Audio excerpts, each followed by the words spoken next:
Ulaşdı layla xocam layla, düşmən həddini aşdı layla xocam layla. Bəla yapdı min yerdən, kim boşaltdı bu sirdən? Dizlər düşdü təpərdən layla xocam layla. Hamı yatıb oyaq yox, başlar kəsik ayaq yox. Hələ belə sahib yox layla xocam layla.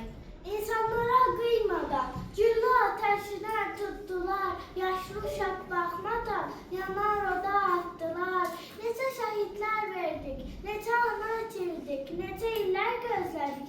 Xocalı ay Xocalı, könlümüz dərddən yaralı, gözümüz səndən aralı, qəlbimiz düşməndən dağlı. Xocalı ay Xocalı. Qoca cavan baxmadılar, Allahdan da qorxmadılar, neçə cana susadılar, qaldı analar yaralı. Can Xocalı, Can Xocalı, vətəndən perik düşdü, illər aylar da ötüşdü, məzarlıqlarda görüşdü, sinəsi dərdli qubarlı, vay Xocalı, vay Xocalı. Bugün vətənimin qürur günüdür, daha gözləşimiz sevdi ay Xocalı.